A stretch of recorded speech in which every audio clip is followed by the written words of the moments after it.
안녕하세요. 한 번에 합격한다. 원샷 원킬 전선에게입니다. 이번 강의는 GT 2급 기출문제 41회 이론을 가지고 강의를 진행할 수 있도록 하겠습니다. 자, 이론입니다. 전제 조건은 기업은 일반 기업회계 기준 및 관련 세법을 계속적으로 적용하고 있다고 가정한다. 자, 1번이네요. 다음 거래에 대한 주항공의 회계 처리로 옳은 거, 맞는 거 찾는 겁니다. 2020년 1월 1일 특허권을 생산하기 위해 상환 의무가 없는 정부 보조금 1,000만 원을 보통 예금으로 수령하다. 우리 DAT 시험에서는 정부 보조금 문제가 거의 매번 출제가 됩니다. 그래서 이번 시간을 통해서 정부 보조금을 한번 부수어 보겠습니다. 먼저 상환 의무가 없는 경우 정부 보조금입니다. 정부 보조금으로 회계 처리하게 되어 있고요. 물론 상환 의무가 있으면 차입금이 되겠죠. 주로 장기 차입금이 됩니다. 지금은 상환 의무가 없는 경우입니다. 자, 예를 한번 볼게요. 1번 중소벤처기업부로부터 상환 의무가 없는 기계 매입자금 40만원을 지원받아서 보통예금 계좌에 입금하였다. 일단 보통예금에 돈이 들어왔죠. 자산이 증가되었으니까 차변에 보통예금 별 문제가 없고요.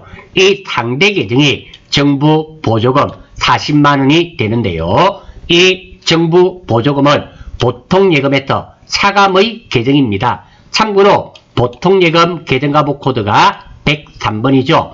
이 보통예금에서 차감은 코드번호가 104번입니다. 그래서 보통예금에 들어왔긴 들어왔지만 마이너스 금액이란 말이죠. 그러면 실제로 내 돈은 아니다. 이렇게 생각하시면 됩니다.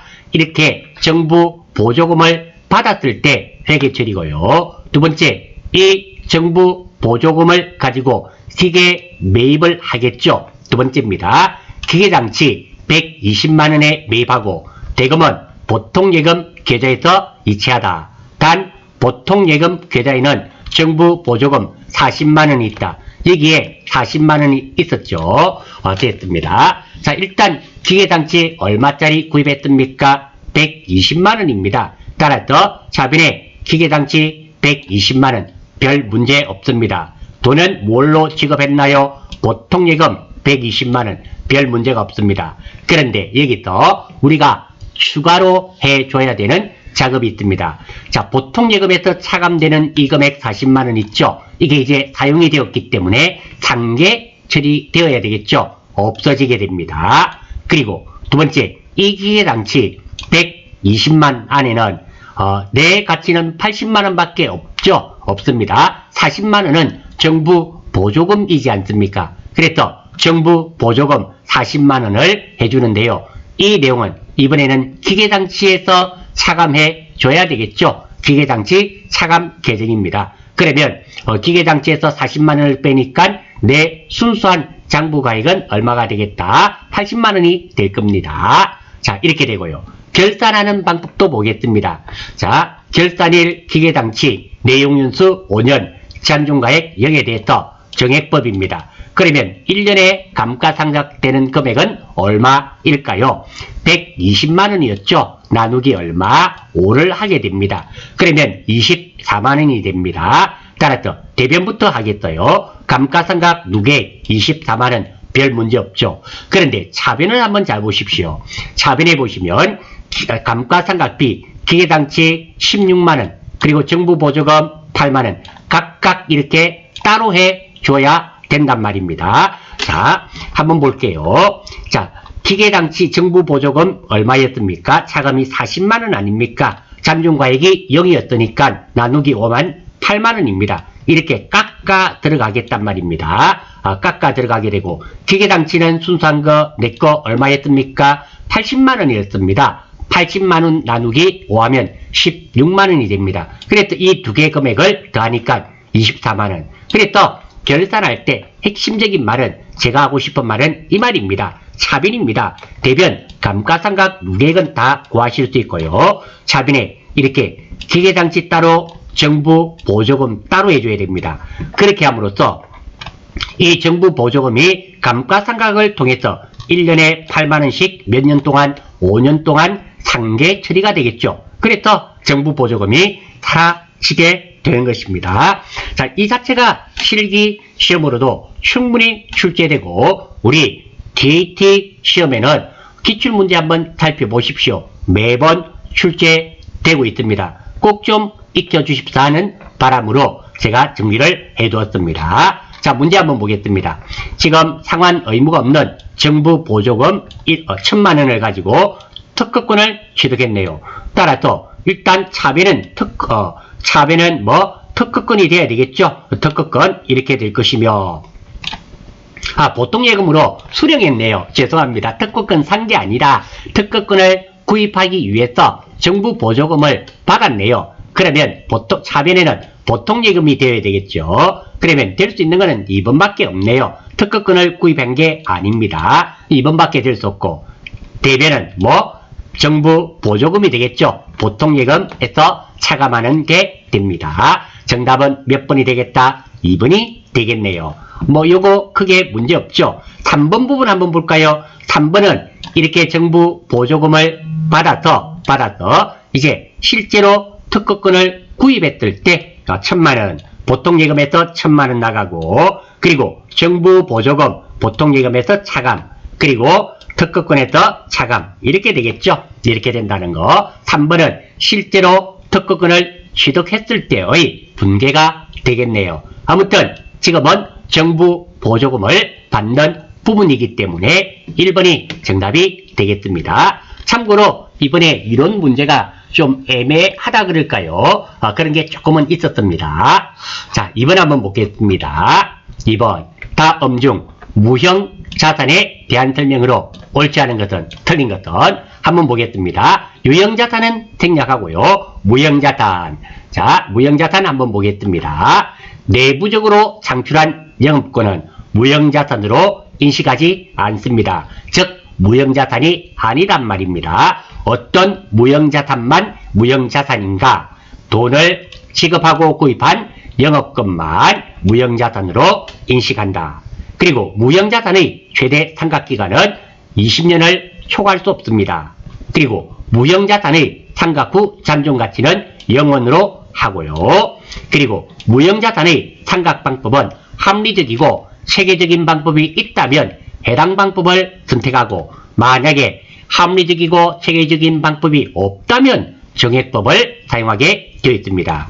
그리고 무형자산을 개발할 때 연구 단계와 개발 단계에 구분할 수 없는 경우의 지출은 모두 연구 단계에서 발생한 것으로 봅니다.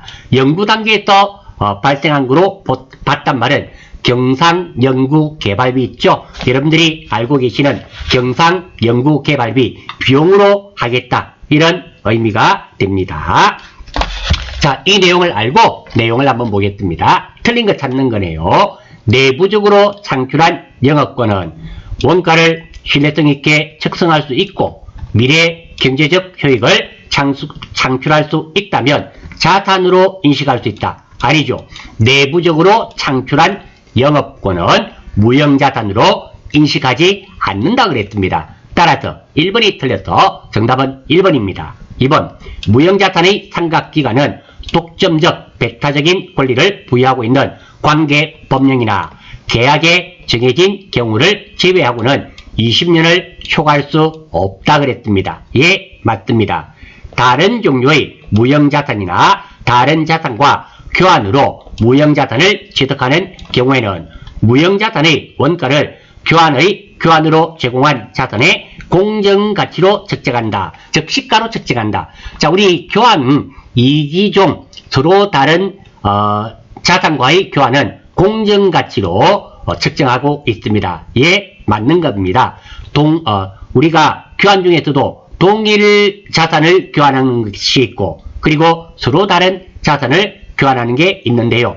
이때 지금은 다른 종류잖아요. 무형자산만 그런 거 아닙니다. 유형자산도 여기에 해당됩니다. 이렇게 서로 다른 종류의 무형자산 또는 다른 자산과 교환할 때는 취득하는 경우에는 우리 원가가 있어야 되잖아요. 무형자산의 원가를 교환으로 제공한 자산의 공정가치로 측정하고요. 그리고 동일 자산 있죠. 다른 종류가 아니라 동일 종류의 무형자산을 교환할 때는 장부가액으로 측정한다. 알아주시면 좋겠습니다. 예, 맞는 말입니다. 무형자산을 창출하기 위한 내부 프로젝트를 연구단계와 개발단계로 구분할 수 없는 경우에는 그 프로젝트에서 발생한 지출은 모두 연구단계에서 발생한 것으로 본다. 그렇죠? 연구단계와 개발단계를 구분할 수 없을 때는 경상연구개발비로서 연구단계에서 발생한 것으로 본다. 즉 비용으로 하겠단 말입니다. 따라서 정답은 1번이 되겠습니다. 쉬운 문제네요. 2번은 3번입니다. 제항공의 상품 매매 관련 자료이다. 이 자료를 토대로 계산한 매출 원가가 127만 5천원일 때 가에 들어갈 매입 애누리와 할인액은 기초상품 재고액 100만원, 기말 상품 재고액 20만원, 단기 매입액 50만원, 매입 운반비 만원, 그리고 이 돈이 얼마냐 이런 말이네요. 자, 요것도 참고하겠습니다. 자, 우리 매출원가 구하는 공식 있죠? 이거 FAT 2급 정도에나 나오는 문제네요. 자, 있고요. 그 다음에 단기 순매입액을 제가 적어 두었습니다. 자, 여기서 매출원가가 127만 5천원이라 그랬죠. 기초상품 재고액 얼마? 100만원이네요. 100만원 그대로 적었습니다. 기말상품 재고액이 얼마? 20만원입니다. 20만원 그대로 적었습니다. 그러면 단기 순매입액은 얼마일 수밖에 없습니까? 계산해 보시면 이항하고 해보시면 됩니다. 47만 5천원이죠. 왜?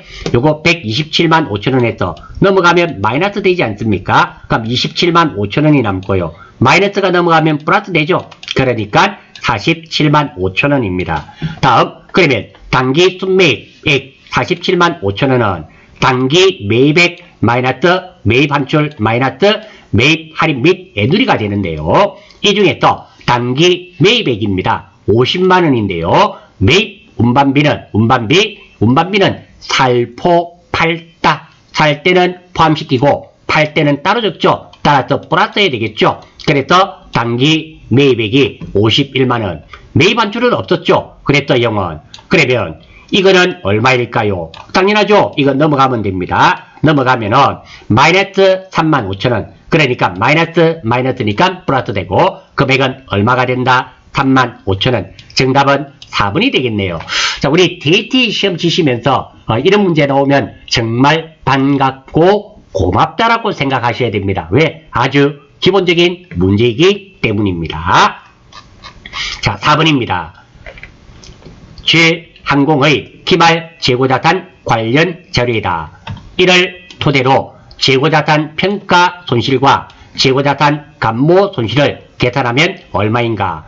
재고자산은 적가법으로 평가하며 보수주의죠. 낮은 금액으로 평가하겠단 말입니다. 수량 차이는 모두 비정상 감모입니다.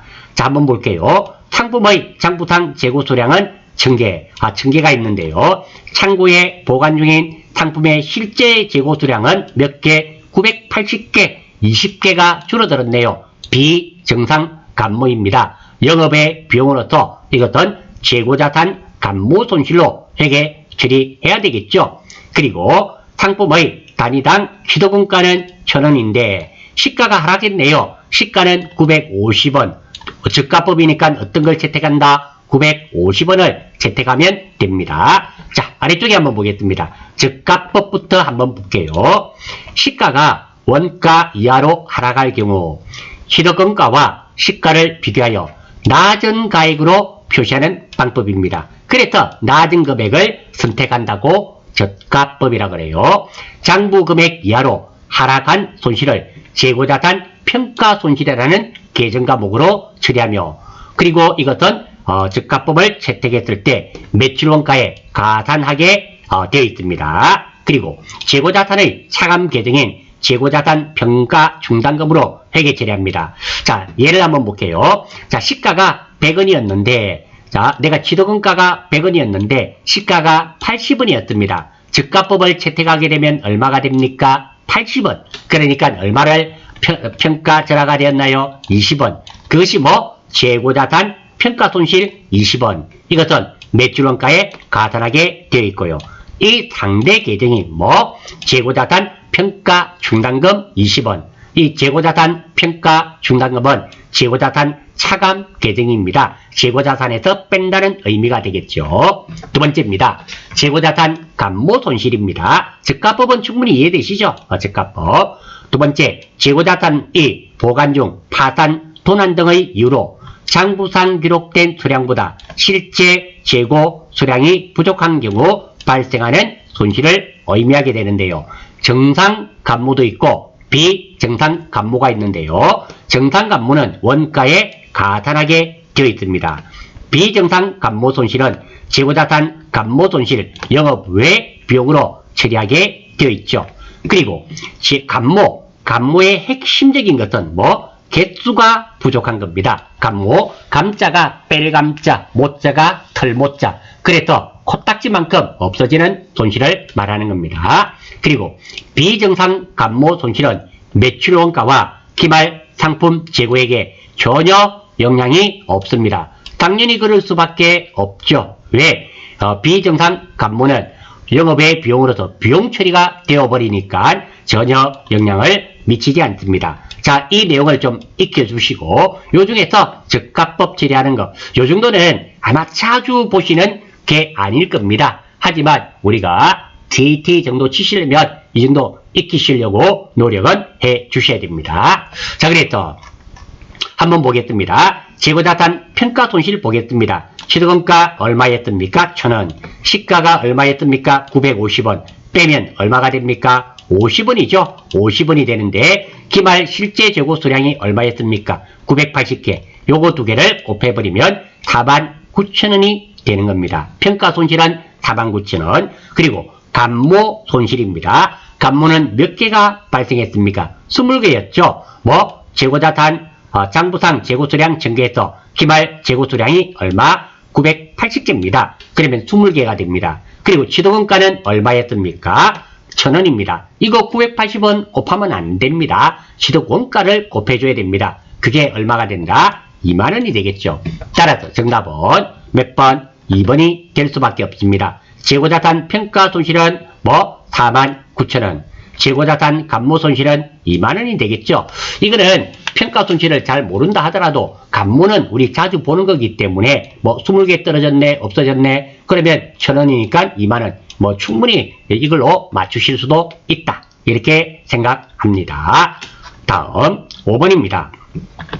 G항공은 자본증자를 위해 보통주 천주를 주당 12,000원, 액면금액 주당 만원이네요. 증자입니다. 자본증자, 자본금을 증가하는 거죠. 즉 우리 회사 주식을 발행하겠단 말입니다. 천주를 발행하는데 주당 12,000원 받고 발행했네요. 하지만 액면가는 얼마?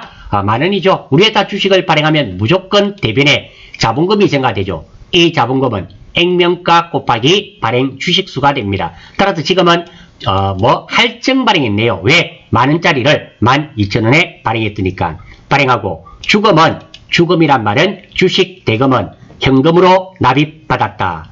다음 주식 발행에 대한 회계 처리 중 옳은 것은 단 자본증자일 현재 주식 할인 발행 차금의 장부 금액은 40만원이 있다. 우리 주식 할인 발행 차금, 주식 발행 초과금은 자본 항목입니다. 연결된단 말이죠. 그래서 상계 처리가 된단 말입니다. 한번 보겠습니다. 자, 간단 거래 내용입니다. 이 내용은 당사 주식을 발행하고 돈 받은 내용입니다. 당사 주식 천주를 12,000원, 액면가 만원에 발행하고 대금 1,200만원을 현금으로 받은 내용입니다. 자, 일단 주식 할인 발행 차금이 없는 경우 한번 보겠습니다. 자, 틀린 답부터 먼저 보겠어요. 현금 1,200만원 받는 거 별 문제 없죠. 왜? 현금 받았으니까. 자, 우리 회사 주식을 발행하면 무조건 무엇이 증가된다? 자본금. 이 자본금은 항상 액면가 곱하기 주식수가 됩니다. 그래서 1,000만원. 그리고 200만원 차이가 나죠. 할증 발행되었으니까 주식 발행 초과금이 200만원. 이것은 어떤 게 없는 경우 주식 할인 발행 차감이 없는 경우의 붕괴입니다. 하지만 포인트 한번 보십시오. 자, 실무 문제도 마찬가지입니다. 아래의 자본 계정이 나오면 반드시 반대 계정 금액을 조회한 후 상계 처리한 후 처리합니다. 자, 자본 잉여금과 자본 조정인데요. 여러분들 감자 줄까요? 고구마 줄까요? 감자 주세요 해야 됩니다. 언제까지? 자격증 취득할 때까지. 왜? 감자 차익. 자, 자기 주식 처분이 주식 발행 초과금. 반대 계정이죠. 감자 차손, 자기 주식 처분 손실, 주식 할인 발행 차금, 그리고 매도 가능증권 평가이익과 매도 가능증권 평가 손실도 자본 항목입니다. 기타 포괄 손익 누구에게 나오는 거죠. 이런 계정 과목들이 나오면 반드시 상대 계정이 있는지 확인하고 있으면 상계 처리해야 됩니다. 지금은 보니까 현금 별 문제 없습니다. 자, 현금은 아무 문제 없고요. 정답 봅니다. 자본금도 별 문제 없죠. 여기까지는 문제 없는데요. 지금은 주식 발행 초과금이 200만원이 아니라 주식 할인 발행 차금 40만원을 상계 처리하고 나머지 160만원이 주식 발행 초과금이 됩니다. 정답은 이렇게 됩니다. 따라서 위쪽에 다시 한번 갑니다. 자, 여기 보시면 현금 1200만원에 자본금 1000만원에 주식 할인 발행 차금 40만원 상계 처리되고 그리고 주식 발행 초과금이 160만원이 되는 겁니다. 정답은 4번이 되며 이런 문제가 우리 KT 시험에는 자주 출제됩니다. 꼭 좀 익혀 주시기를 바라겠습니다. 자, 6번입니다. 다음은 주항공의 장기 할부 판매 관련 자료이다. 주항공이 2020년에 인식할 수익 총액은 얼마인가? 자, 이거 또 한번 보겠습니다. 2020년 1월 1일 상품을 판매하고 판매 대금은 2020년 12월 31일부터 5년 동안 매년 10만원씩 받기로 했다. 장기 할부 판매. 우리가 할부 판매인 경우에는 판매 시점에서 돈을 안 받더라도 다 매출로 인식하지만 이렇게 장기 할부 판매인 경우는 대가의 각 부분을 받기로 할 때 그만큼 팔린 거로 보게 되겠죠. 자, 주항공의 유효 이자율은 10%이며 그리고 유효 이자율 10%의 5년 연금 현가 개수는 3.7908임. 현가 개수 주어졌네요. 감사합니다. 자, 우리가 여기서 하나 살펴볼 게 있습니다. 천천히 한번 살펴보겠어요. 자, 여기입니다. 자, 먼저 연금 현가 개수가 무엇인가에 대해서 살펴보겠습니다. 자, 현가 개수라고 있습니다. 현재 가치 개수를 말하죠. 현재 가치 개수입니다. 장래의 현금 수입액이나 현금 지출액 따위를 현재의 가치로 환산할 때 쓰이는 개수입니다. 그러니까 이런 말입니다. 자, 1년 뒤에 10만원, 10년 뒤에 10만원과 현재의 10만원은 과연 가치가 같을까요? 우리 이렇게 생각해 봅시다. 자, 우리가 한 30년 전, 40년 전, 우리 서울에 땅값이 얼마나 했겠습니까? 집값이 얼마나 했겠습니까? 조선시대 생각해 보겠습니다. 과연 조선시대도 현재의 가치로 집값이 몇십억씩 했겠습니까? 아니라는 겁니다. 물가는 대부분 지속적으로 상승 곡선을 이룹니다. 따라서 현재의 10만원과 미래의 10만원은 당연히 미래의 10만원이 작죠. 왜? 물가가 상승하기 때문입니다. 그것을 무엇이란다? 현가 개수라는 겁니다. 자, 즉 오늘의 10만원과 5년 뒤의 10만원은 가치가 다르다입니다. 당연히 오늘의 가치가 높죠. 5년 뒤면 이자율만 해도 얼마입니까? 그러니까 5년 뒤에 10만원이 훨씬 작습니다. 이것을 현가 개수랍니다. 다음입니다. 연금 현가 개수입니다. 일정 기간 동안 매 기간마다 일정액의 일정 금액을 받게 될 금액의 현재 가치를 연금 현가 개수랍니다. 그러니까 1년이 아니라 1년, 2년, 3년, 4년, 5년이라면 5년 동안의 연금 총 가치를 연금 현가 개수랍니다. 자, 이 말이 조금 어렵죠? 가장 여기까지 한번 생각해 보겠습니다. 이거 현가 개수가 뭔데? 현재 가치입니다. 10년 뒤에 10만원은 100만원은 현재 얼마의 가치겠는가? 이게 현가 개수이며 그리고 연금 현가 개수는 자 10년 뒤에 100만원입니다. 현재 가치가 얼마인가? 그러면 1년 뒤, 2년 뒤, 3년 뒤 해서 9년 뒤까지 이 개수들을 다 모아둔 것을 연금 현가 개수랍니다. 말이 되겠습니까? 자, 1번 다시 한번 더. 현금 연가 개수는 자 10년 뒤에 5년이라 합시다. 5년 뒤에 10만원. 10만원이 현재의 가치가 얼마이고 다르겠죠. 4년 뒤에는 또 얼마겠습니까? 또 달라지겠죠. 1년이 줄어드니까. 1년 뒤에 10만원의 현재 가치 얼마겠는가? 이게 현가 개수이며 이 1년, 2년, 3년, 4년 이 현가 개수를 다 더한 것을 연금 현가 개수란다. 이래 받아들이시면 되겠습니다. 그래서 잘 이해가 안 되실 것 같아서 제가 예를 들었습니다. 시장 이자율 10%, 매년 물가가 10%씩 상승한다는 가정하에 1년 뒤에 10만원의 현재 가치는, 그러니까 자 지금 1월 1일입니다. 물가가 이자가 10%입니다. 10%라 가정하고 자 1년 뒤에 10만원은 현재 1월 1일 날의 가치로 따지면 어떻게 되는가? 그거 구하는 겁니다. 현가 개수부터 한번 보겠습니다. 현재를 1로 보고요. 자, 이런 기본에다가 10%니까 0.1 아닙니까? 1에다가 0.1 더하면 얼마? 1.1이 되겠죠. 나누면 현가 개수는 0.909090이 됩니다. 그래서 곱해버리면 10만원 나누기 1.1 하면 되겠죠. 그러면 9만 90원이 됩니다. 쉽게 말씀드려서 현재 9만 90원이 1년 뒤에 10만원과 같은 가치란 뜻입니다. 물론 시장 이자율이 10%일 때 그렇습니다. 시장 이자율이 만약에 5%라고 가정하겠습니다. 그럼 어떻게 될까요? 1 나누기 1 더하기 0.05 그러니까 1 나누기 1.05를 나누어 버리면 되겠죠. 이게 이자율에 따라서 달라집니다.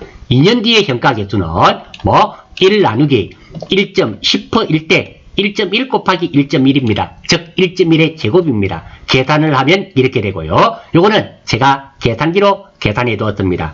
3년 뒤의 현가 개수는 1 나누기 1.1의 세제곱성이죠. 이렇게 계산됩니다. 자, 나머지 5년 뒤는 어떻게 될까요? 1 나누기 1.1을 5년이니까 5번 곱하면 되겠죠. 만약에 시장 이자율이 5%였으면 1.05 곱하기를 5번 해주면 됩니다. 이렇게 되고요. 자, 이 금액들 있죠. 이 개수들을 다 더한 것이 뭐가 된다? 연금 현가 개수가 됩니다. 이것들을 다 더하면 3.7890 이렇게 돼요. 자, 지금은 우리가 이거 구할 필요가 없습니다. 왜? 문제에서 5년의 현금 연가 개수는 줬죠. 그런데 자, 문제에서 제시된 3.7908입니다. 저는 계산했더니 어떻습니까? 3.7890 이렇게 됐습니다. 이게 다른 이유는 소수점 이하가 되다 보니까 반올림하고 소수점 셋째 자리에서 계산한 것과 소수점 넷째 자리에서 계산한 게 조금 달라질 수 있죠. 달라질 수 있습니다. 그래서 일단 이거 5년의 연금 현가 개수 3.79 그렇습니다. 요 정도 되고. 자, 그러면 여기서 쉽게 말씀드려서 어떤 거 이런 뜻이 됩니다. 1년 뒤에 얼마? 99,000원이 현재 1년 뒤에 10만원이 99,000원이고 2년 뒤에 10만원은 82,644원이 되고 3년 뒤에는 75,000 이렇게 됩니다. 이렇게 돼요. 따라서 이게 매출 수익입니다.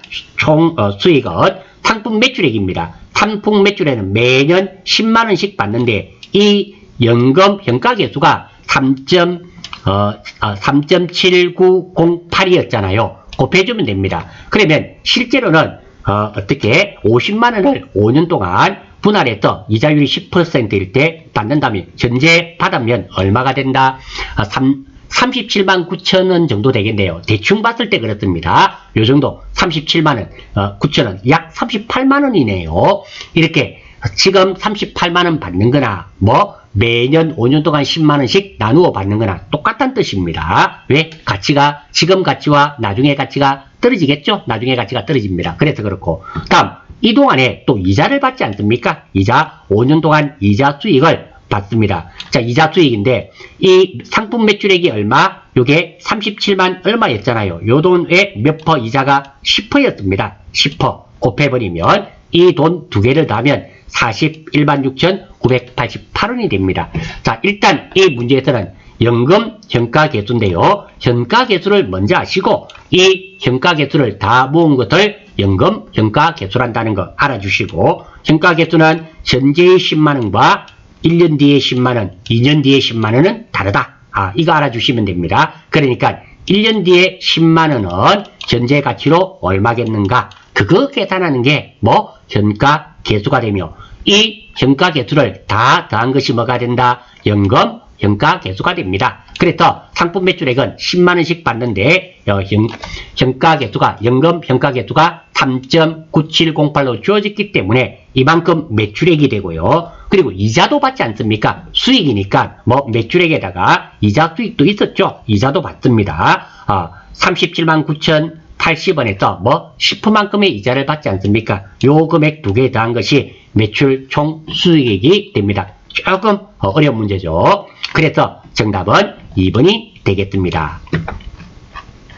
다음 7번 제항공은 2020년 1월 1일 기계장치를 구입하였으며 당해 연도 결산에 다음같이 회수 가능액을 산정하였다. 손상차손, 손상이란 말은 손해를 입은 거죠. 차손, 손해 입은 거죠. 얼마인가 한번 보겠습니다. 자, 일단 예를 한번 볼게요. 기계장치 300만원, 내용연수 5년, 정액법, 잔존가치 100만원입니다. 자, 그럼 1월 1일 날 우리 감가상각비는 얼마가 될까요? 300만원에서 잔존가치 빼니까 100만원, 200만원, 5년이니까 1년에 40만원이네요. 감가상각비가 40만원. 결산시 손상징후가 있어 회수 가능액을 230만원으로 산정하였다. 예, 알겠습니다. 자, 손상차손에 대해서 살펴보겠습니다. 손상차손이 도대체 무엇이냔 말입니다. 자산의 진부와, 그러니까 썩었단 말이죠. 왜? 갤로트 8이 있고 갤로트 10이 있습니다. 갤로트 10이 놓으면 갤로트 8은 진부화가 되었죠. 및 시장 가치의 급격한 하락 등으로 인하여 유무형자산의 회수 가능액이 장부 금액에 중요하게 미달하게 되는 경우를 손상차손입니다. 장부 금액은 회수 가능액 차익으로 손상차손으로 처리한다는 거. 그래서 손해본 거 있죠? 왜? 내가 살 때는 100만원 주고 샀는데 지금 시가는 80만원입니다. 20만원 손해봤잖아요. 그게 손상차손이 되는 겁니다. 자, 문제 한번 보겠습니다. 예를 들어서 자, 기계장치 300만원 똑같습니다. 정액법 결산시 손상징후가 있어 회수 가능액을 230만원으로 산정한다. 우리 문제였죠. 자, 우리 감가상각비부터 구하겠습니다. 300만원에서 100만원 빼고 그리고 내용수 했더니 1년에 얼마? 40만원입니다. 그래서 분개를 하면 차빈의 감가상각비, 대빈의 감가상각 두 개 40만원입니다. 자, 그러면 이 기계장치의 장부가액은 얼마가 됩니까? 300만원에서 40만원. 왜? 감가상각 누계액. 장부가액은 취득원가에서 감가상각 누계액을 빼면 되지 않습니까? 그러면 260만원인데 자, 회수 가능액이 얼마입니까? 230만원. 손해봤죠? 얼마 손해봤습니까? 손상차손이 얼마 발생했습니까? 회수 가능액 260만원에서 장부가액 230만원을 빼면 30만원의 손상차손을 입었습니다. 자, 지금은 정답은 30만원 3번이 되겠습니다. 3번이 되는데 자, 이거 이렇게 됐을 때 분개하는 것도 좀 기억해 주십사고 정리를 해 두었습니다. 자, 차변에가 손상차손으로 정리하고요. 대변에는 손상차손 누계액으로 처리하게 되어 있다는 거. 이 분개까지 좀 해주시면 완벽하게 끝이 나는 그런 문제가 되겠습니다. 따라서 7번의 정답은 몇 번이 되겠다? 3번. 왜? 기계장치의 장부가액은 260만원인데 회수 가능액이 230만원이니까 260만원에서 230만원을 빼면은 30만원의 손상차손이 발생했습니다. 문제 8번입니다. 다음 중 회계 추정의 변경에 해당하지 않는 것은 우리 TET 시험에서는 회계의 변경에 관련된 문제들이 이론 시험에 종종 출제가 됩니다. 자, 한번 살펴보겠습니다. 회계의 변경은 크게 회계 정책의 변경과 회계 추정의 변경이 있습니다. 지금은 회계 추정의 변경에 대한 설명인데 틀린 것 찾아라. 즉 회계 정책의 변경이 하나 있단 얘기가 되겠죠. 두 번째입니다. 회계 추정의 변경보다는 회계 정책의 변경이 훨씬 큰 개념입니다. 그리고 상대적으로 파급 효과도 크게 됩니다. 회계 정책의 변경입니다. 재무제표의 작성과 보고에 적용하던 회계 정책을 다른 회계 정책으로 바꾸는 것을 의미하게 되며 변경된 새로운 회계 정책은 소급 적용합니다. 즉 다시 말해서 지난 것들도 다 바꾸겠단 말입니다. 현재와 미래도 바꿀 것뿐만 아니라 과거의 것들도 바꾸게 됩니다. 그리고 회계 정책 변경의 대표적인 예가 선입선출법을 후입선출법으로 변경한다든지 또는 유가증권의 취득 단가 산정 방법을 변경한다든지 이 두 가지가 대표적인 예가 되며 회계 추정의 변경입니다. 자, 회계 추정의 변경은 기업 환경의 변화, 새로운 정보의 획득 또는 경험의 축적에 따라 지금까지 사용해 오던 회계 추정치의 근거와 방법을 바꾸는 것을 말합니다. 점진적으로 처리한단 말은 현재와 미래를 바꾸겠단 말입니다. 과거는 아니란 말입니다. 그 효과를 단기와 단기 이후의 기간에 반영합니다. 즉 단기와 단기 이후에 반영한단 말은 전기와 그 전에 있던 전기는 반영하지 않는다는 의미가 되겠죠. 회계 정책의 변경과 회계 추정의 변경이 동시에 이루어지는 경우에는 회계 정책의 변경에 의한 누적 효과를 먼저 계산하여 소급 적용한 후, 그렇죠? 회계 정책이 훨씬 큰 개념이라 그랬습니다. 동시에 바뀌었을 때는 회계 정책의 효과부터 먼저 반영을 합니다. 그리고 회계 정책의 변경은 어떻게 소급 적용한다 그랬죠? 그래서 먼저 계산하여 소급 적용한 후 회계 추정의 변경 효과를 점진적으로 적용한다. 그렇죠? 우리 회계 정책의 변경은 소급 적용하며 회계 추정의 변경은 점진적으로 바꾼다 그랬습니다. 그 효과를 단기와 단기 이후의 기간에 반영하기 때문에 효과를 점진적으로 적용한다는 거. 네 번째네요.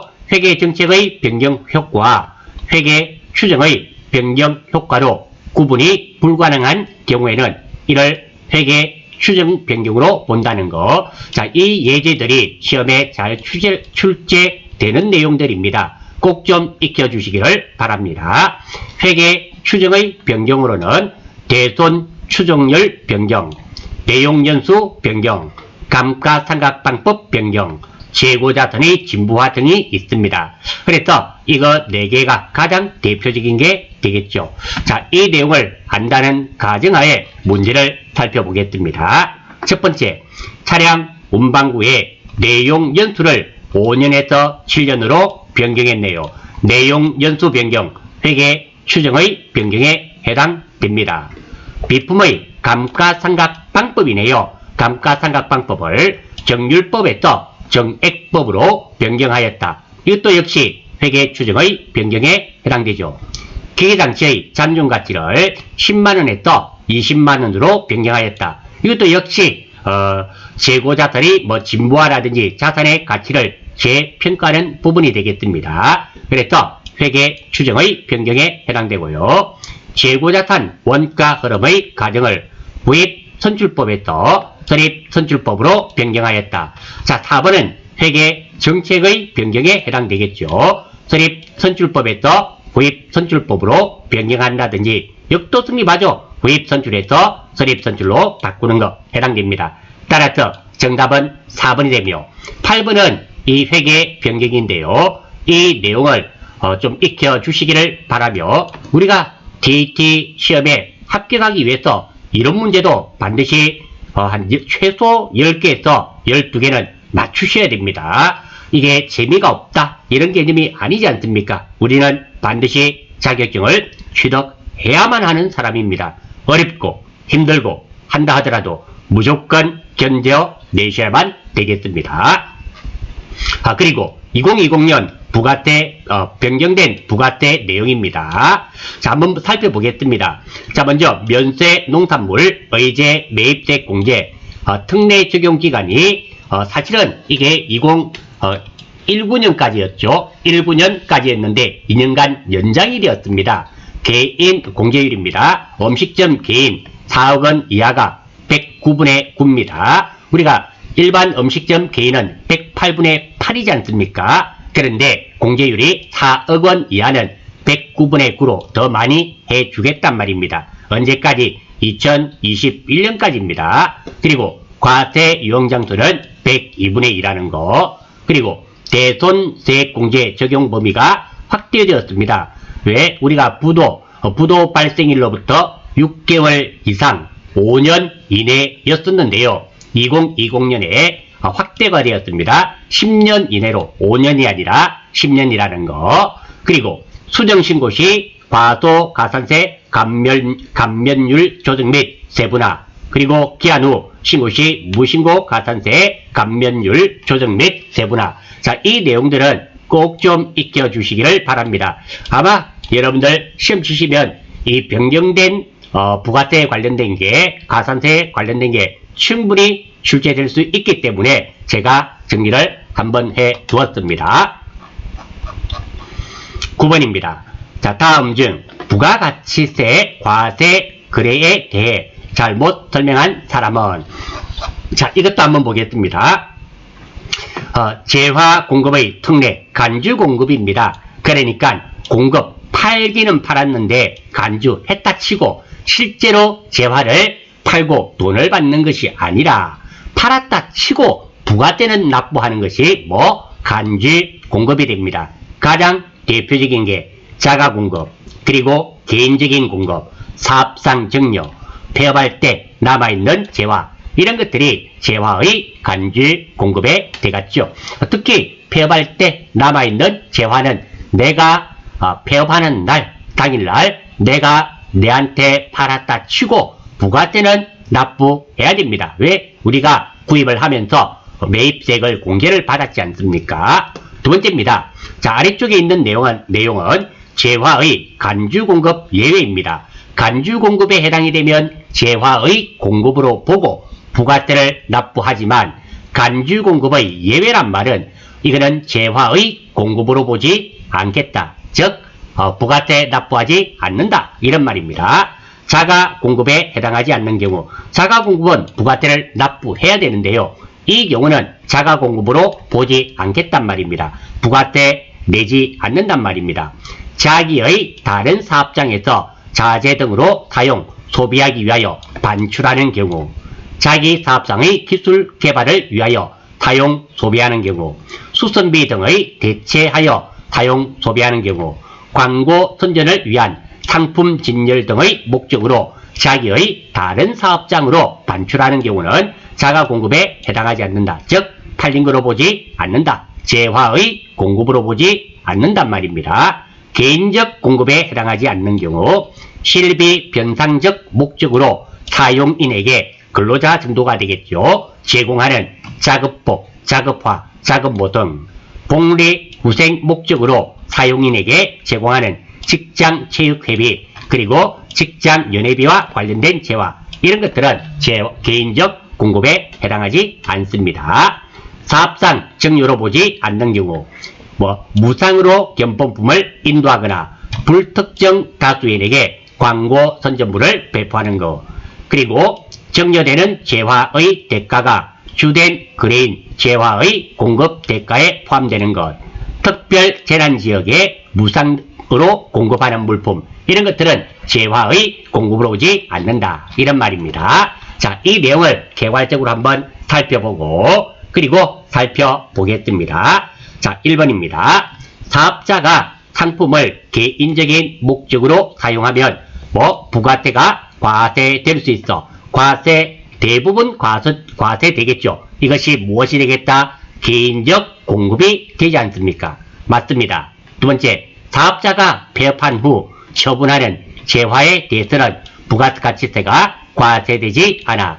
자, 이게 언뜻 보면 이게 틀린 말 같지만 한번 잘 보겠습니다.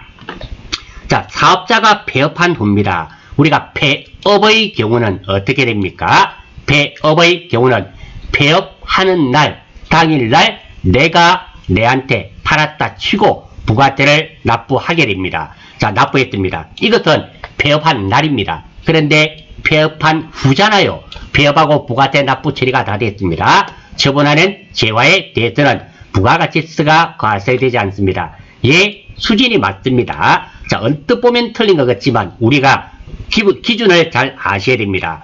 폐업일이 있으면 폐업일날 내가 내한테 팔았다 치고 부가세를 납부하게 됩니다. 지금 말하는 이 수진이는 이 이후에 이게 몇 개 남은 거를 내가 다른 사람에게 공급을 했습니다. 이거는 부가세를 납부하지 않는다. 이미 부가세 납부 처리가 되었기 때문입니다.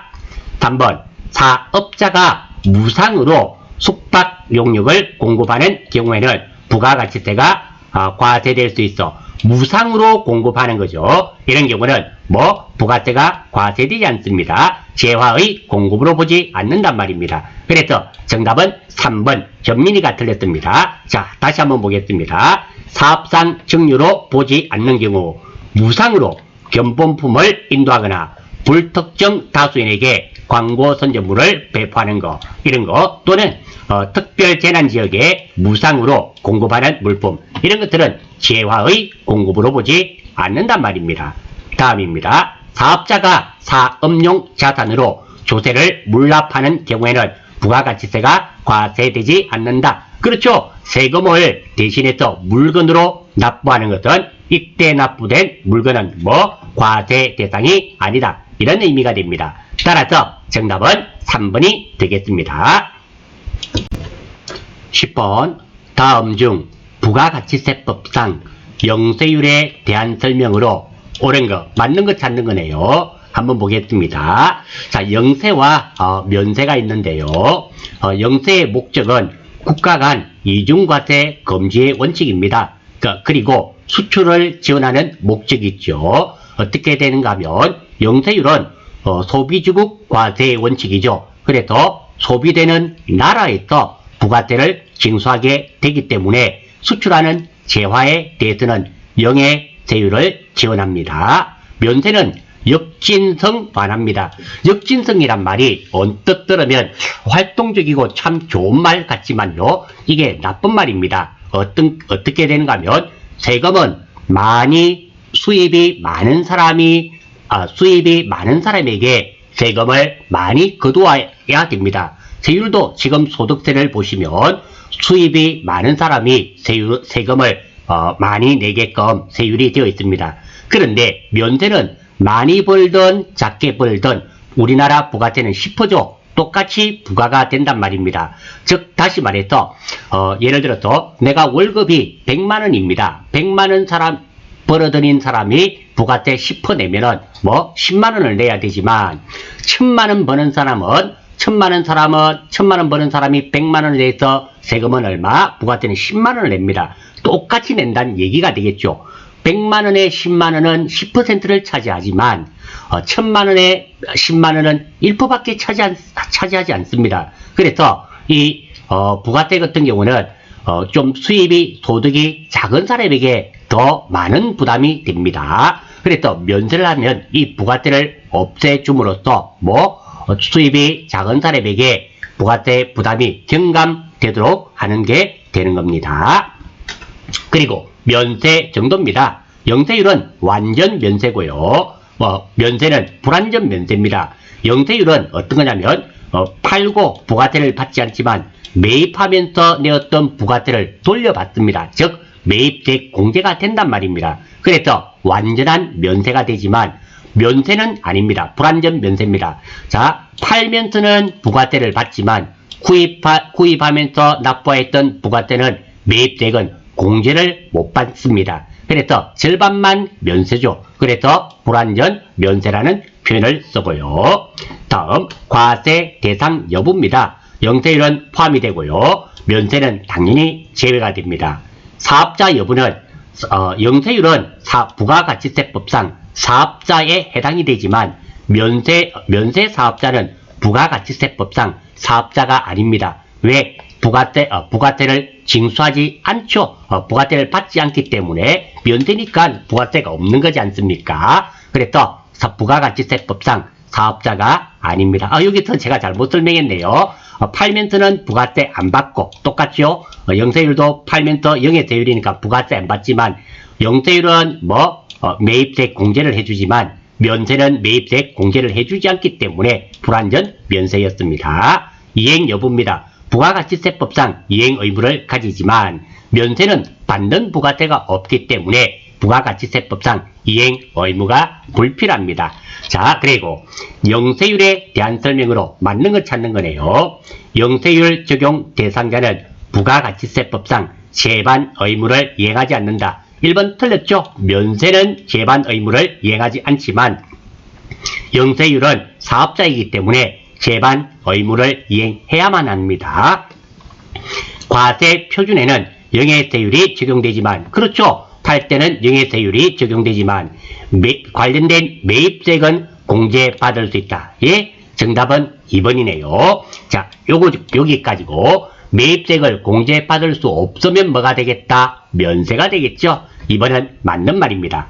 3번, 면세 사업자는 면세를 포기하지 않아도 영세율을 적용받을 수 있다. 아닙니다. 면세 사업자가 면세 사업을 포기하고 영세율을 적용받을 수가 있습니다. 그래서 포기하지 않으면 당연히 안 됩니다.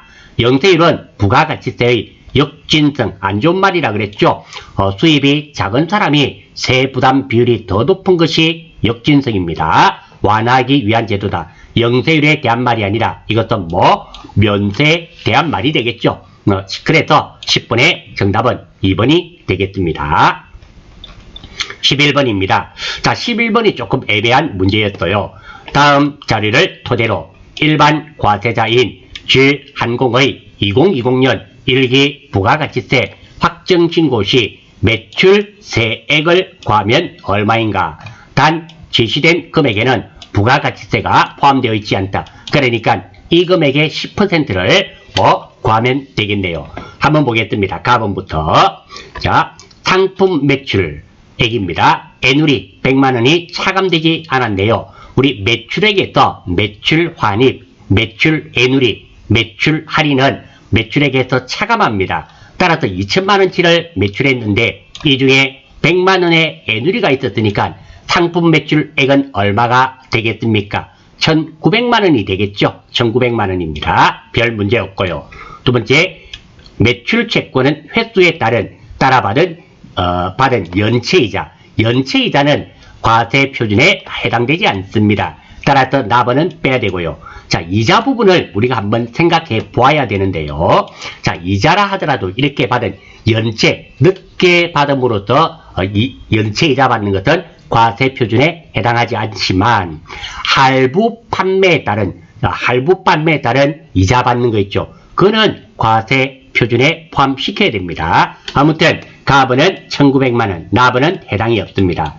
답은 할부 매출액입니다. 1,200만원, 2020년 4월 1일에 제품을 인도하고 대금은 2020년 4월 30일부터 12회로 분할하여 매월 말일에 100만원씩 받기로 했다. 자, 이렇게 되어 있습니다.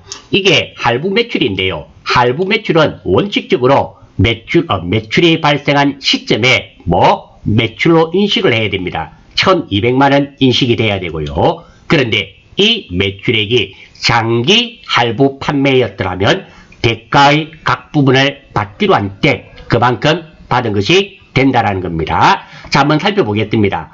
자, 어떤 거냐면 장기 할부 판매에 대해서 한번 살펴보겠습니다. 자, 장기 할부 판매란 물건 값을 2번 이상에 걸쳐 나누어 받기로 약속하고 파는 할부 판매 중에서 첫 지급일의 다음 날부터 최종 지급일까지의 기간이 1년 이상인 할부를 이르는 말입니다. 자, 그래서 지금 이게 단기 할부이면 1,200만원이 매출액이 되고 그리고 장기 할부 판매이면 이야기가 달라진다는 얘기입니다. 대가의 각 부분을 받기로 한 때가 되는 겁니다. 한번 보겠습니다. 지금 2020년 4월 1일에 제품을 인도하였네요. 그런데 2020년 4월 30일부터 12회 분할하여 매월 말일에 100만원씩 받기로 했습니다. 따져보겠습니다. 먼저 첫 번째입니다. 첫 지급일은 언제가 됩니까? 4월 30일 날 지급했습니다. 자, 그러면 12번입니다. 언제까지? 마지막 회수일이 3월 31일이 마지막 회수일이 됩니다. 자, 그러면 문제 다시 한번 봅니다. 자, 여기입니다. 지급일의 다음 날부터, 다음 날이면 언제입니까? 5월 1일이 다음 날입니다. 첫 지급일의 다음 날부터라고 되어 있지 않습니까? 그러니까 첫 지급일이 4월 30일이니까 그 다음 날은 5월 1일입니다. 최종 지급일까지의 기간. 최종 지급일은 언제입니까? 최종 지급일은 4월, 이거 날짜 잘못 적었네요. 3월 31일 날 마지막 지급했겠죠. 4월, 5월, 6월, 7월, 8, 9, 10, 11, 12, 1, 2, 3 맞네요. 3월 31일 오답니다. 자, 이렇게 됩니다. 자, 그러면 우리가 한번 살펴보겠습니다. 자, 최종 지급일까지의 기간이 1년 이상인데, 자, 이게 최종 지급일 지급 기간이 몇 월 며칠입니까? 3월 31일이지 않습니까? 마지막 회수일이. 그러니까 1년이 지금 됩니까? 1년 이상이 됩니까? 안 됩니까? 아니죠. 언제 1년이 되려면 4월 30일까지가 1년입니다. 왜? 5월 1일부터 2021년, 오타가 있네요. 2021년 4월 30일이 1년이지 않습니까? 1년 이상이 되려면 4월 30일 이후가 되어야 되는데, 지금은 3월 31일이기 때문에 이것은 따라서 이 문제는 장기 할부 판매가 아니라 사실은 단기 할부 판매로 봐야 됩니다. 그러니까 1900만원에다가 얼마? 1200만원을 더해줘야 됩니다. 1200만원을 더하면 3100만원이 되겠죠. 3100만원을 찾아봤더니 31만원인데 여기에 31만원이 없다라는 겁니다. 그래서 이거는 약간 출제자가 이 부분을 약간 날짜를 조금 혼돈을 하지 않았나 이런 생각이 듭니다. 그러면 우리가 장기 할부로 변경을 해서 생각을 바꿔서 문제를 해결해야 되겠죠. 그래서 지금 언제입니까? 1기 확정입니다. 그러면 4월 30일 날부터 받았죠. 4월 30일, 5월 30일, 6월 30일 아닙니까? 석 달치를 받았네요. 그러면 1900만원에다가 얼마? 석 달치니까 300만원, 2200만원이 되겠습니다. 2200만원에 10%니까 몇 번? 1번, 220만원. 이렇게 정리해야 되겠네요. 사실 11번 문제는 구체적으로 날짜를 이렇게 따져 들어간다면 논란의 소지가 조금은 있을 수 있습니다. 하지만 이게 3100만원이면 답이 없기 때문에, 그러면 우리가 장기 할부 판매, 즉 대가의 각 부분을 받기로 한 때 그만큼 팔린 거로 본다. 이렇게 생각을 유연하게 바꾸어서 푸실 수 있도록 하시면 되겠습니다. 그래서 이 문제의 정답은 1번으로 처리하겠습니다. 장기 할부 판매 구체적으로 제가 이렇게 설명을 드린 적은 없네요. 기억이 없고요. 우리가 회계 공부하면서 별것은 아니지만 내용을 정확하게 이해하는 부분도 조금은 필요하다 이래 생각을 합니다. 자, 이 문제 이렇게 정리하고 넘어가겠습니다. 자, 다음 중 소득세 납세 의무에 대한 설명으로 옳은 것은, 자, 요거 소득세법에 대해서 한번 먼저 살펴보고 하겠습니다. 소득세법 총칙입니다. 자, 개인이 경제활동을 통해서 얻은 소득을 과세 대상으로 하는 조세입니다. 납세 의무자입니다. 거주자와 비거주자가 있는데요. 국내에 주소를 두거나 183일 이상 거소를 둔 개인. 자, 183일 이상입니다. 날짜 기억 부탁드립니다. 비거주자, 즉 다시 말해서 우리나라에 살지 않는 사람, 외국에 살면서 우리나라에서 소득이 있는 사람이 있을 수 있죠. 국내에서 원천 소득에 대해서만 납세 의무가 있습니다. 그러니까 외국인이 될 수도 있고 내국인이 될 수 있는데요. 외국에 나가 있으면서 소득은 대한민국에서 발생합니다. 이런 경우 국내에서 발생한 소득에 대해서는 과세가 된단 말입니다. 소득세의 특징입니다. 국세이며 직접세입니다. 그리고 소득 원천설이며 열거주의입니다. 열거주의란 말은 나열된 것에 대해서만 부과하겠단 말입니다. 보통세이며 종가세이며 인세이며 기간 과세입니다. 1월 1일부터 12월 31일까지죠. 신고 납세 제도라는 거. 소득세 구분입니다. 종합소득입니다. 이자소득, 배당소득, 사업소득, 근로소득, 연금소득, 기타소득, 요게 종합소득되고요. 이거 말고도 퇴직소득과 양도소득은 분류과세가 되죠. 자, 이런 부분도 잘 좀 알아주셔야 됩니다. 왜냐면 우리 실무할 때 다 나오는 거잖아요. 자, 이거 자, 요거 기억하실 때, 자, 204 회원님, 금년의 기쁨을 누리세요. 제가 이랬습니다. 참고로 204란 말은 카페가 있더라고요. 이순신을 배우는 사람입니다. 204 회원님, 이번 기회에 금년의 기쁨을 누리세요. 이자소득, 배당소득, 사업소득, 회원님, 금년, 여기 좀 다르죠. 근로소득, 연금소득, 기쁨을 누리세요. 기타소득, 여기까지가 종합소득이 된다라는 겁니다. 자, 과세 대상입니다. 열거주의 채택입니다. 조금 전에도 나왔었죠. 열거된 소득에만 과세를 합니다. 즉 다시 말해서 이자, 배당, 사업, 근로, 연금, 기타 소득, 그리고 퇴직, 양도소득은 분류과세라는 거 조금 전에도 말씀드렸습니다. 그리고 열거주의 말고 포괄주의도 있습니다. 포괄주의는 열거주의와 반대 개념으로 정해놓은 부분만 예외로 두고 나머지는 세금을 부과하는 방법이 포괄주의입니다. 우리나라 소득세는 열거주의를 채택하고요. 그러니까 열거주의는 여기에 해당이 되면 소득세를 납부하고, 포괄주의는 이게 만약에 우리나라가 포괄주의로서 이렇게 되어 있다면 이거 빼고 세금을 부과하겠다, 이런 말이 됩니다. 우리는 열거주의 채택하고 있고요. 과세 방법은 종합과세, 그리고 분류과세, 분리과세 이렇게 있다라는 거 좀 알아주시고요. 그리고 과세 기간입니다. 시험에 자주 출제되죠. 소득세의 과세 기간은 1월 1일부터 12월 31일까지 1년으로 원칙으로 합니다. 하지만 거주자가 사망한 경우의 과세 기간은 당연히 1월 1일부터 사망한 날까지로 합니다. 그리고 거주자가 출국한 경우는 1월 1일부터 출국한 날까지로 하고요.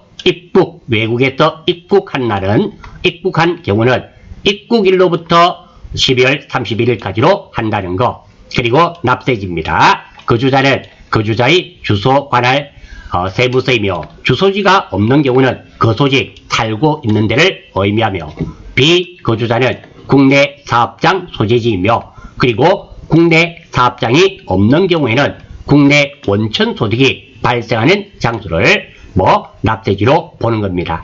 자, 그리고 문제 한번 살펴보겠습니다. 첫 번째, 거주자는 국내 원천 소득에 대해서만 납세 의무가 있다. 아닙니다. 당연히 국내 원천 소득에 납세를 해야 되며, 외국에서 벌어들인 수입에 대해서도 납세 의무를 지내게 됩니다. 그래서 1번 틀렸습니다. 2번, 과세 기간 중 폐업하는 경우 소득세의 기간은 1월 1일부터 폐업일까지가 아니라 12월 31일까지입니다. 사망의 경우는 사망일까지지만 폐업은 아닙니다. 예를 들어서 사업을 하다가 1월 1일부터 3월 31일까지 해서 폐업을 했습니다. 그러면 소득세는 3월 30일까지가 아니라는 겁니다. 3월 31일 이후에 근로라든지 또 다른 사업을 해서 또 돈을 벌어들일 수 있죠. 1월 1일부터 12월 31일까지가 됩니다. 거주자가 사망한 경우 1월 1일부터 사망일까지의 소득에 대하여 납세 의무가 있다. 조금 전에 보셨죠? 예, 맞습니다. 정답은 3번이고요.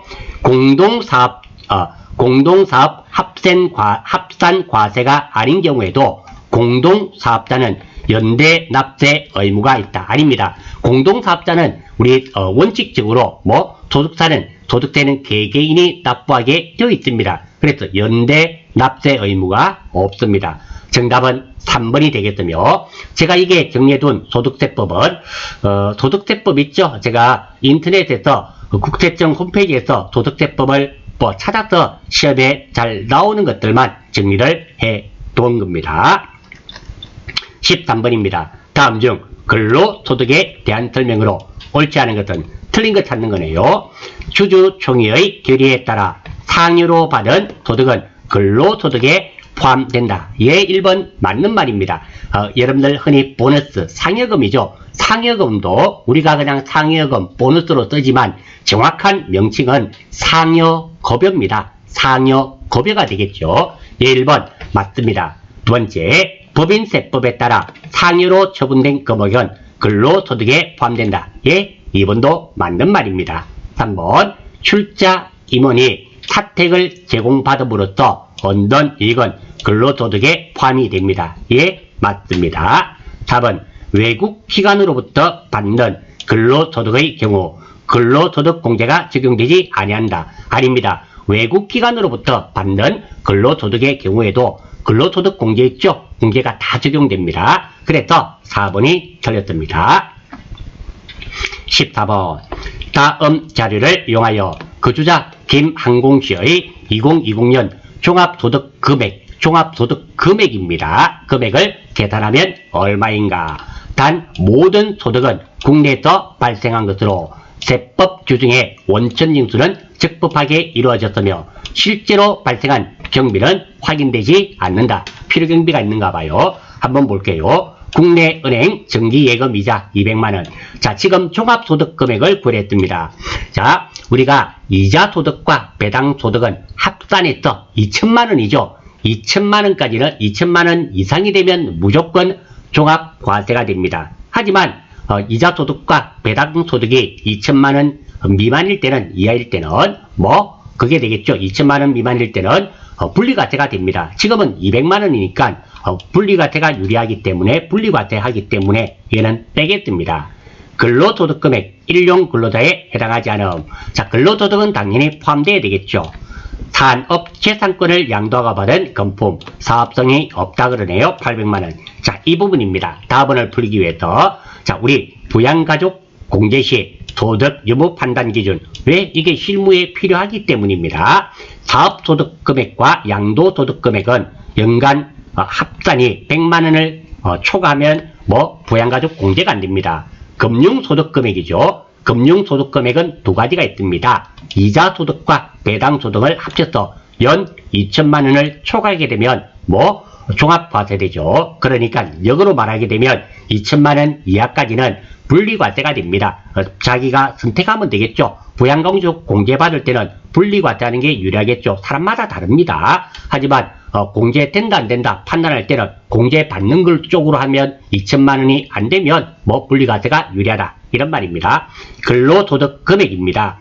자, 총급여 근로소득 연 얼마? 500만원 초과입니다. 단 일용 근로소득은 분리과세가 되겠죠. 그래서 급여는 500만원까지가 된단 말입니다. 연금소득입니다. 연금 수령액 연 1200만원 초과가 되면 종합과세가 되고 공제를 못 받는단 말이고 1100만원이다. 그러면 그게 공제를 받는단 말입니다. 그리고 기타소득입니다. 기타소득은 금액은 선택적 분리과세입니다. 종합과세를 해도 되고 그리고 분리과세를 해도 되고. 자, 기타소득에서 기타소득 곱하기 60% 공제죠. 필요경비를 공제해줍니다. 그러면 기타소득 금액이 되는데요. 이 금액이, 기타소득 금액이 연 300만원을 초과하게 되면 무조건 종합과세입니다. 그러니까 부양가족 공제가 안 된단 말입니다. 그런데 이 계산 금액이 300만원 이하인 경우는 분리과세가 선택 가능하기 때문에 인적 공제가 가능하단 말입니다. 그런데 이 중에 또 기타소득 무조건 분리과세가 있습니다. 무조건 분리과세는 서화 골동품이 양도로 발생하는 소득, 그리고 복권당첨금 기억나시죠? 분리과세죠. 대표적인 분리과세입니다. 그리고 무조건 종합과세가 있습니다. 계약금이 위약금과 배상금으로 대체되는 경우 위약금과 배상금은 무조건 종합과세가 된단 말입니다. 두 번째입니다. 자, 기타소득 필요경비 계산하는 겁니다. 기타소득이란 일시적, 우발적으로 발생하는 소득을 말합니다. 비정기적으로 발생하는 소득이 해당되며 강연료, 자문료, 특구권 등의 양도 등이 대표적인 예입니다. 자, 기타소득 수익금액은 60%짜리가 있고요. 필요경비가 80%짜리가 있습니다. 60%짜리는 너무 많습니다. 이거는 뭐 딱 한번 쭉 읽어만 보시고 외울 필요는 없어요. 그러니까 80%짜리만 정확하게 알면 되겠죠. 어떤 거? 공익법인 또는 다수가 대회에서 뭐 상금과 부상이 몇 퍼다? 80%입니다. 나머지 싹 다는 몇 퍼다? 필요경비가 60%라는 겁니다. 이 정도 기억하시면 되고요. 답안 3번입니다. 점당 개당이제요. 개당 또는 점당 6천만원 이상인 서화 골동품, 국내 생존 작가는 안되고 제외하고 양도하고 받은 금품은 보유기간이 10년 이상인 경우는 지급액의 90%를 필요경비로 공개해줍니다. 뭐 이런 건 잘 나오질 않죠. 요거 상금과 부상은 80%, 나머지는 대부분 싹 다 60%. 지금 보니까 산업재산권이었죠. 필요경비가 몇 퍼다? 60% 인정해줍니다. 자, 다시 한번 보겠습니다. 자, 그러면 이 중에서 근로소득 금액은 당연히 2천만원 포함되어야 되고요. 별 문제 없고요. 자, 산업재산권이죠. 산업재산권 800만원을 받았습니다. 그러니까 800만원 곱하기 뭐 40% 하면 됩니다. 40%. 왜? 60%만큼이 필요경비니까 내가 실제로 들어가는 것은 몇 퍼다? 40%가 소득으로 잡습니다. 그러면 48, 32, 320만원이죠. 다음엔 2320만원. 정답은 3번이 되겠습니다.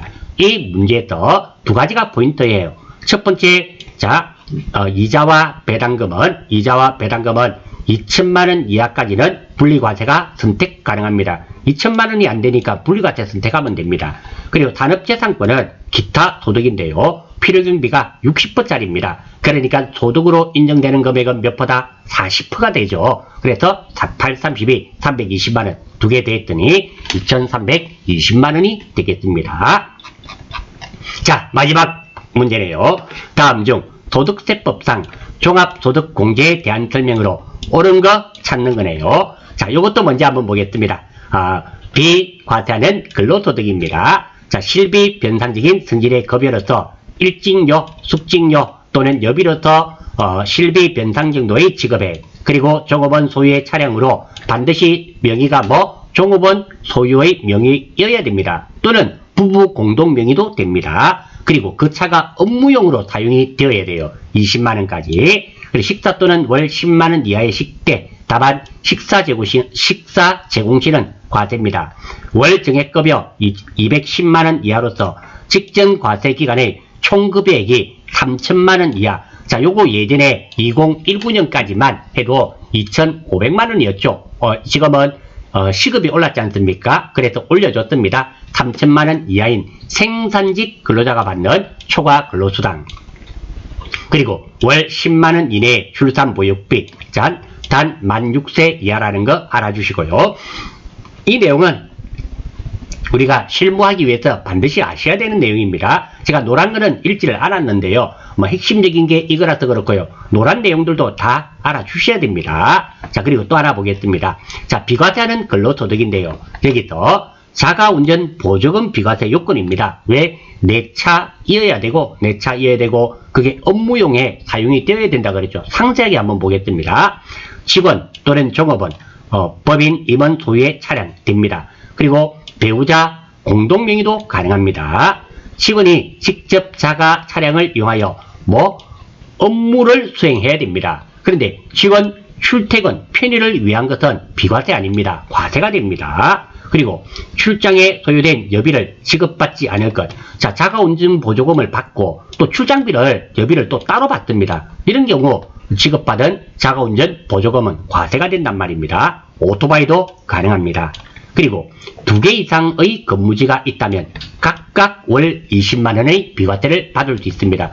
요즘은 2잡, 3잡 뛰고 있는 사람도 있지 않습니까? 그래서 A직장, B직장, C직장에서 다 20만원씩 받고 있습니다. 그럼 60만원이 비과세란 말입니다.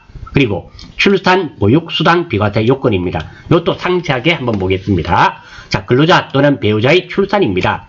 맞벌이 부부의 육아수당은 각각 10만원이 비과세됩니다. 자, 이 말은 뭐냐면 요즘은 부부가 자식을 하나만 낳는 경우가 참 많이 있습니다. 이럴 때 남편도 뭐 육아수당 10만원, 그리고 와이프도 육아수당 10만원, 각각 10만원씩 비과세 받는다는 말이 됩니다. 만 6세 이하의 자녀와 관련하여 지급받는 급여. 그렇죠? 만 6세 이하라는 거. 만 6세 이하의 자녀를 2인 둔 경우 자녀수에 상관없습니다. 월 10만 원입니다. 그러니까 결혼을 했는데 나는 자식이 3명입니다. 그래서 육아수당 10만 원씩 얼마? 30만 원을 받는다고 가정하겠습니다. 그럼 우리가 바뀌는 회사에서 30만 원을 받는다 하더라도 우리가 비과세 되는 금액은 얼마다? 10만 원만 된단 말입니다. 알아주시고, 동일한 직장에서 맞벌이하는 근로자 각각 10만 원 비과세함. 자, 마찬가지입니다. 동일한 직장이든 다른 직장이든 부부가 있는데 자식이 있습니다. 각각 10만 원씩 비과세 된다는 거 알아주시면 되겠습니다. 자, 이 내용을 알고 문제 한번 보겠습니다. 자, 맞는 거 찾는 거네요. 기본공제 대상자에 대하여는 부양기간이 1년 미만이어도 월할 계산하지 않고 연 150만 원을 공제한다. 예, 맞습니다. 인적공제는 1인당 150만 원이죠. 그러니까 내가 자식이 있는데 올해 12월 20일 날 태어났습니다. 출생신고했습니다. 그러면 한 달도 아직 안 살았는데도 인적공제 대상이 된단 말입니다. 예, 맞습니다. 두 번째, 거주자의 배우자가 양도소득 금액이 200만 원이 있는 경우 배우자 공제, 양도소득 소득금액은 얼마 넘으면 안 된다 그랬습니까? 100만 원 넘으면 공제가 되지 않죠. 2번 틀렸습니다. 3번, 종합소득금액에서 공제받지 못한 종합소득공제는 퇴직소득금액과 양도소득금에서 공제받을 수 있다. 자, 종합소득에서 내가 공제받는 게 있습니다. 그런데 이런 경우가 있을 수 있단 말이죠. 제가 소득이 있고 그 다음에 공제받는 금액을 쭉 빼봤더니 마이너스 한 300만 원이 되었습니다. 이런 경우 있을 수 있다라는 겁니다. 이렇게 된 거, 이 금액은 퇴직소득과 양도소득에서 공제받을 수 있다. 아닙니다. 공제받지 못하고 없어지게 됩니다. 없어지게 돼요. 그래서 안 됩니다. 4번, 기본공제 대상 판단 시 장애인에 해당하는 경우에는 나이 및 소득금액 제한을 받지 않는다. 자, 장애인은 나이 제한은 없지만 소득 제한은 있죠. 그래서 4번도 틀린 것이 되겠습니다. 자, 이름으로써 이런 문제는 마무리 짓는 걸로 하겠습니다. 수고하셨습니다.